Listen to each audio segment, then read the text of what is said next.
Although I learned about knits from Isaac Mizrahi. Never You know what? dry your knits.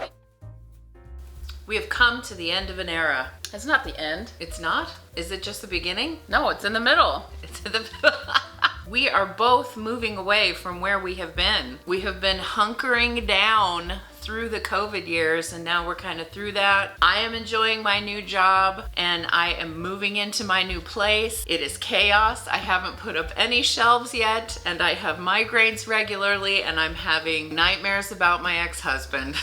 Anyway, there was that eclipse.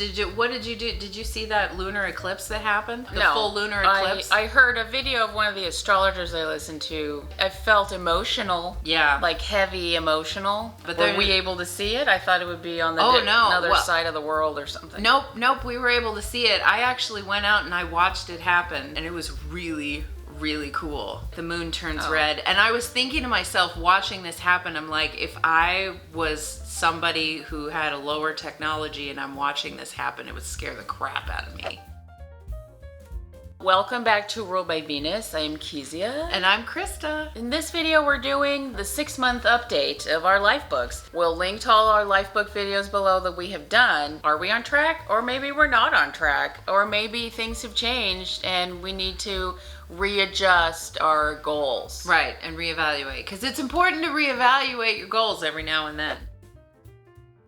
We created little life books. It's kind of like what did we call it? It was a vision board, a vision book. Yeah, like it's a vision board. Like a vision board, but it's a book. So like mine turned out to be more like a magazine on the inside. But you planned it that way. I planned it this way. We both formatted it differently, but it's basically just goals for the year and different areas of our life. We break it down into what we want to see. So like in general, 2022 goals. Focusing, work as hard as I can, peaceful moments. I wanted to move to LA. Well, I'm not moving to LA, but I'm moving closer. I'm moving to Washington State, and that's better to fly to California than it is from Kansas. Having certain projects, like always working on a film project. I am currently working on a small film project. You know, those take several months to do. I've been transitioning to a more capsule wardrobe. What's that called? The things that you wear that's always in fashion.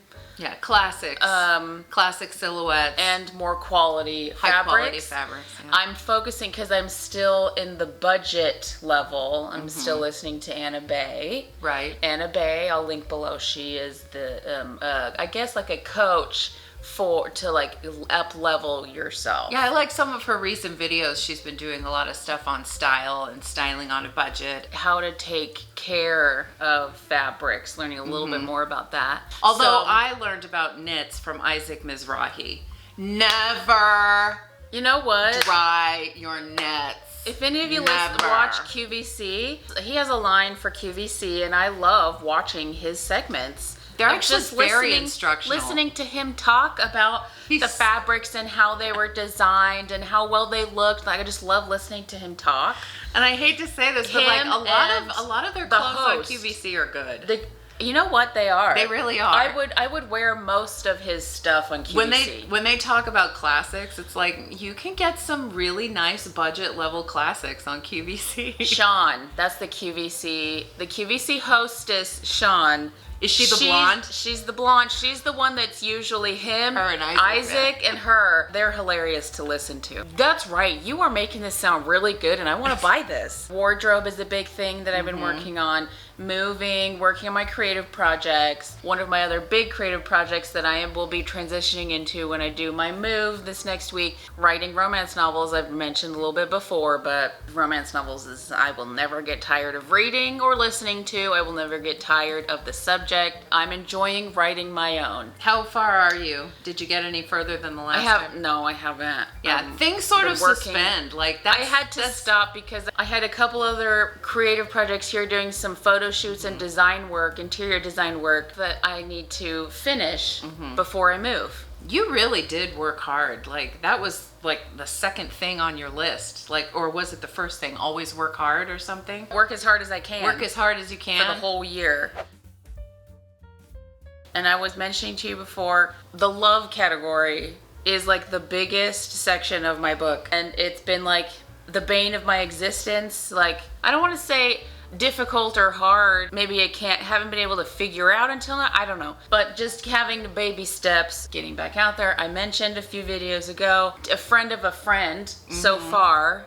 That's what it is. And going on dates and meeting new people and just practicing that. I've also, this just flew into my head on Netflix. There's this show called Love on the Spectrum. People who are on the spectrum, like autistic or like Asperger's, follows around real people, what it's like to date on the spectrum. And it's people who are on the spectrum, dating other people on the spectrum, or people on the spectrum dating people who are not on the spectrum. Some of them need more help because a lot of them don't know how to interact with people socially, or like like facial cues, things like that. So they bring in this expert that teaches them, okay, this is the purpose of a date. Like, they break it down so simply. Yeah. Okay, the overall goal is to find common interests. And this is how you ask a question. This is how you keep a conversation going. Follow-up questions to get more information out of the other person. Like, man, I need this. I also have like a large goal of like the whole falling in love thing. And my thing right now is my personal spiritual practice is to love myself. Like, my section on love in my book is actually, I have love there, but I have like a little insert of self-love, because for this year in particular, I am experiencing loving myself and really understanding what that's about. I've just been trying to open. I get a lot of anxiety around trying to meet people and interact with them romantically, because neither of us are autistic, but we still need that help. Growing up was just very awkward when you're not socialized properly. I felt chaotic growing up. Yeah, we had a lot of chaos in our house. Everyone did their own thing. I did my own thing, and I just wasn't aware of stuff. I didn't have a lot of peers. I didn't really have any friends outside of the house to,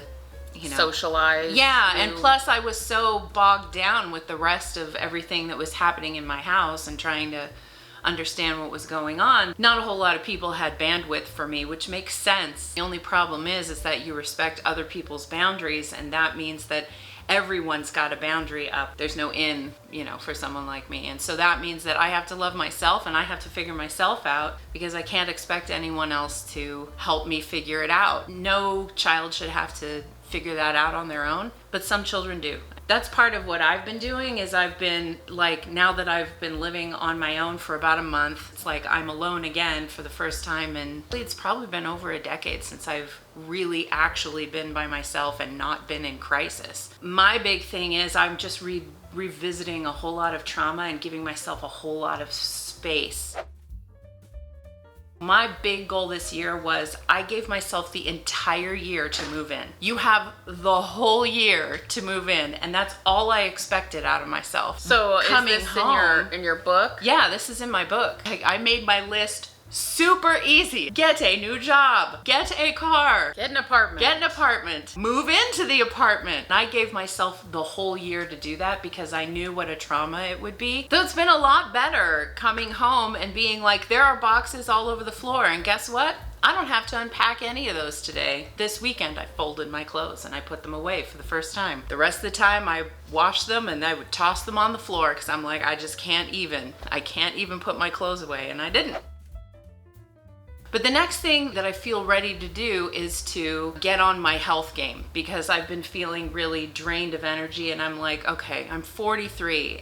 If I'm gonna be able to get out of bed in the morning when I'm 63, I really have to get on top of this now. I did more research, and I thought about how over the past 2 years, you and I have done a lot of experimenting with carbs, sugars versus fats and all those things. Early in our journey, we talked about carb cycling. We ended up going in a different direction, but I think carb cycling is probably the thing for me because I'm dealing with my hormones. Part of carb cycling is taking advantage of your insulin response and your ghrelin response and your leptin response. So you're gonna try that? Yeah, that's the next thing. That is the next thing I'm gonna try. I'm currently in the research stage. Again, it's like I'm taking it slow, but that's what you're gonna be hearing from me next.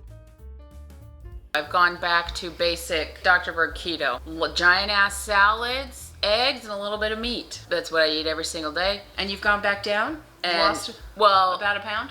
it was your scale. Yes. I don't have a scale anymore, but I've lost at least a pound. I can tell that I've lost 1 to 2 pounds. Something to look forward to, ladies, gents, people who have never been a normal size. I'm around 180. Once you get to about this, you don't have to lose a lot of weight for you to feel the difference. Like when you're obese, tell, really? yes. Like I can tell I've lost 2 pounds. Because when you're obese, you can lose When like you're 10 obese, pounds worth you of water lose and it 50 feels like nothing. pounds and it feels like nothing. When I lost my first 50 pounds, I barely didn't even go down a dress size, you know?